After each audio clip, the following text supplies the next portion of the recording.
apakah memang saya diciptakan untuk sholat? Jawabannya iya. Apakah saya diciptakan untuk puasa Ramadan? Iya. Apakah saya diciptakan untuk mengerjakan haji ke Baitullah? Iya. Seorang muslim yang beriman kepada Allah akan terkontrol hidupnya, ya, akan teratur rapi. Kan gitu. Nah, teman-teman sekalian, apa yang kami paparkan tadi ini adalah tujuan hidup kita. Jadi, kalau seandainya ada seseorang yang bertanya, apakah memang saya diciptakan untuk sholat? Jawabannya iya. Apakah saya diciptakan untuk puasa Ramadan? Iya. Apakah saya diciptakan untuk mengerjakan haji ke Baitullah? Iya. Apakah saya diciptakan untuk mengeluarkan zakat? Iya. Apakah saya disuruh bakti sama orang tua? Apakah saya disuruh jujur? Apakah disuruh amanah? Apakah saya disuruh bantu orang susah? Jawabannya iya. Itu tujuan hidup kita. Allah Subhanahu wa taala dalam surah Az-Zariyat tadi menyebutkan tujuan kita hidup di sini untuk itu. Tidak ada tujuan lain.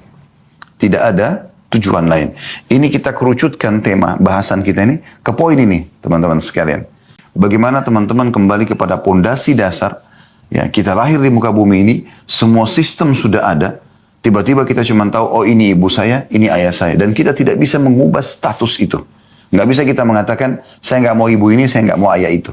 Sudah, pasti akan ke situ. Ada sistem yang mengatur kita. Berarti ada Tuhan yang mengatur ini semua. Ya. Dan pada saat itu kita akan diurus dari kecil, dirawat. Kita cuma tahu menangis waktu masih bayi. Kalau tidak suka atau kita buang air besar, buang air kecil, lapar, semua hanya dengan tangisan. Dan dengan segera ibu kita langsung datang mengurus kita. Ayah kita sibuk mencari nafkah untuk membiayai hidup kita. Sampai akhirnya kita tumbuh besar, sekolah, seperti biasalah kehidupan kita, sampai akhirnya kita menikah dan akhirnya kita pun berstatus suami atau istri, kemudian kita berstatus ayah ataupun ibu. Ya.